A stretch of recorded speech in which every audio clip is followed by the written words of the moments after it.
MA final Hindi द्वितीय प्रश्न पत्र प्राचीन एवं निर्गुण काव्य संक्षिप्त पृथ्वीराज रासो चंद्रवरदाई कैमास कर्नाटी प्रसंग। आज आपको चौथे पद की व्याख्या समझाएंगे। पहले आप पद देखिए। राज चित कैमास दासी गए, नीर चित बर कमल, कमल चित बर भान गए, भंवर चित भ्रमरीसु, भंवर रतोसु कुसुम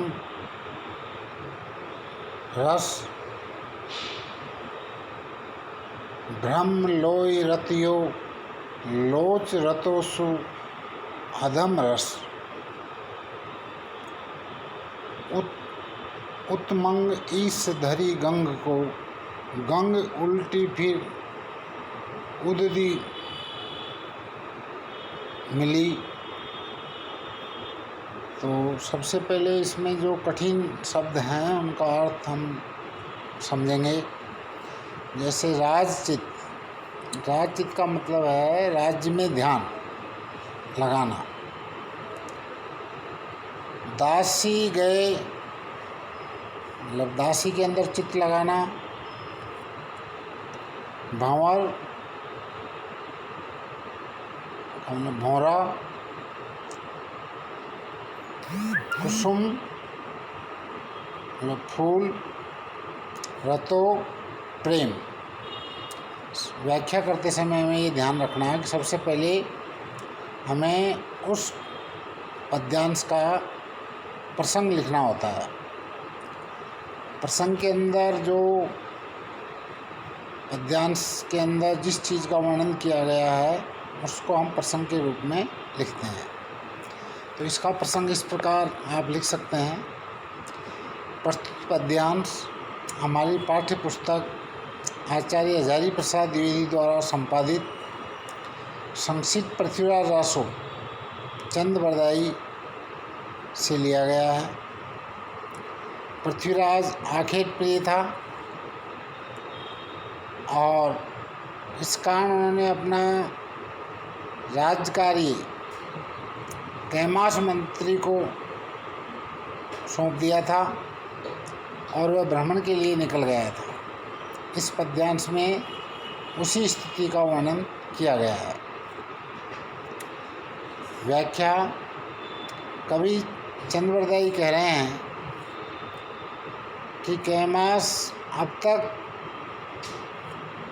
राज्यकार्य के अंदर अपना ध्यान लगा रहा था, लेकिन अब वह रमणियों में रमने लगा था। उसका ध्यान जो दासी थी कर्नाटी उसकी ओर आकर्षित हो गया था और वह राजकाज की बजाय उसके प्रेम में वशीभूत होकर के राज्य कार्य को भूल गया था। कवि ये बताना चाहता है कि पृथ्वीराज चौहान ने जो उसको शासन का भार सौंपा था तो वह उस शासन के भार को संभालने की बजाय विलासिता के अंदर डूब गया। इस विलासिता से डूबने से राजकाज ठप हो गया और ठप होने से सभी को परेशानी भोगनी पड़ी। तो कवि ने उसका वर्णन किया है कि जैसे सूर्य के तेज से फूल मुरझा जाता है, वैसे ही जो राज्य का हित चिंतन करने वाले कैमास थे वह विकृतियों के कीचड़ में डूबकर ऐसे लग रहा था जैसे भ्रमर भ्रमरी की और आकर्षित होकर रसपान करने लग गया भ्रमर फूलों के रस में डूबकर अपनी सुध-बुध खो बैठा, वैसे ही कैमास रूपी भ्रमर कर्नाटी रूपी फूल में रसपान करके अपनी सुध-बुध खो बैठा था। अब तक कैमास ब्रह्मलोक में अनुरक्त था, पर अब अहंकार और विलास के कारण सांस्कृतिक अधम रस में लीन हो गया था। एक प्रकार से शिखर से गिरकर पृथ्वी की विकृतियों में डूब गया था। ऐसे लग रहा था कि शिव की गंगा गंदगी में मिल गई हो। तो इसके अंदर जो सेनापति कैमास था, वह अपने राजकाज के दायित्व से विमुख होकर के सांसारिक सुख के अंदर, विलास के अंदर डूब गया। उस स्थिति का इसमें चित्रण किया गया है। विशेष टिप्पणी में हमें जो पद्यांश के अंदर भाषा संबंधी, छंद, अलंकार, इससे संबंधित जो विशेषताएं होती है, उसे हमें विशेष टिप्पणी के अंदर लिखना होता है। जैसे इस पद्यांश में एक तो कवि की कल्पना शक्ति देखने को मिलती है कि उन्होंने भौरे और पुष्प के रूप में कैमास और कर्नाटी का वर्णन किया है। पुनरुक्ति अलंकार भी इसमें देखने को मिलता है। जब एक ही शब्द की बार बार आवृत्ति होती है तो वहाँ पुनरुक्ति अलंकार होता है। ऐसे ही अनुप्रास अलंकार भी जगह जगह देखने को मिलता है। इसमें वर्णों की आवृत्ति बार बार हुई है। उत्प्रेक्षा अलंकार, जहाँ किसी चीज़ को बढ़ा चढ़ा के प्रस्तुत किया जाता है, वहाँ उत्प्रेक्षा अलंकार होता है। तो इसमें भी कैमास कर्नाटी के प्रेम को कवि ने कुछ बढ़ा चढ़ा के प्रस्तुत किया है, इसलिए इसमें उत्प्रेक्षा अलंकार भी है। इसके अलावा विरोधाभास अलंकार इसमें देखने को मिलता है। विरोधाभास में क्या है कि विरोध होता नहीं है, लेकिन देखने से ऊपरी तौर पर इसमें विरोध लगता है। तो केवल आभास हमें हो रहा है कि विरोध है इसके अंदर, लेकिन ऐसा है नहीं। कैमास कर्नाटी की जो आकर्षण है, आपसी प्रेम है, उसको इसमें दर्शाया है। तो हमें पद्यांश के अंदर जो भी भाषा संबंधी कोई बात हमें दिखाई दे रही है, छंद अलंकार से संबंधित कोई बात दिखाई दे रही है, तो उसको हमें व्याख्या में विशेष टिप्पणी के अंतर्गत लिखना होता है। ऐसे एक और छोटा सा पद है, ये देखिए आप, 2 पंक्तियों का। मंदी देश बनिंग सुय केशव गंजन व्रत बीन जान रस बन सुधर राजन रक्षित हित। मंदी का मतलब सस्ता, बनिंग बनिए, गंजन का मतलब मनोरंजन, राजन राजा, और रक्षित रक्षा करना। तो प्रसंग प्रस्तुत पद्यांश हमारी पाठ्य पुस्तक आचार्य हजारी प्रसाद द्विवेदी द्वारा संपादित संक्षिप्त पृथ्वीराज रासो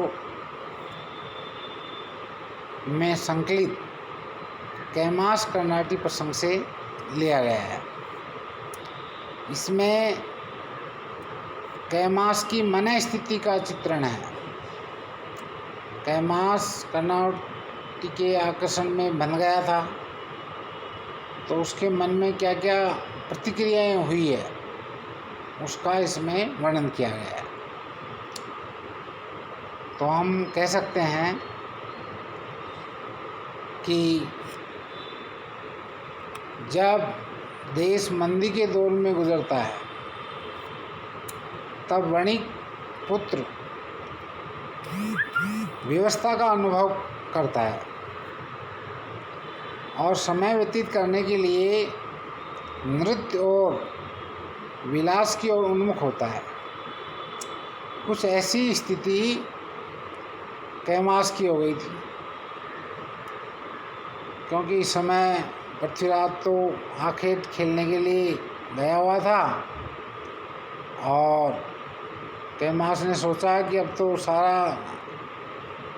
काम मुझे ही करना है और मेरे से कोई कहने सुनने वाला भी नहीं है।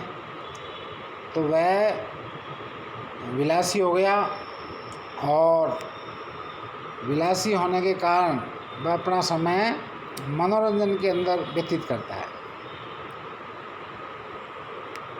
अकेलेपन और व्यवस्था से वह भर जाता है। उसे मन बहलाने के लिए साधन के रूप में कर्नाटी दासी मिल जाती है और इस प्रकार वह अपना मन कर्नाटी से बहलाता है, तो वह राजकाज को भूल जाता है और अपना पूरा ध्यान विलासिता में मनोरंजन के अंदर लगाता है।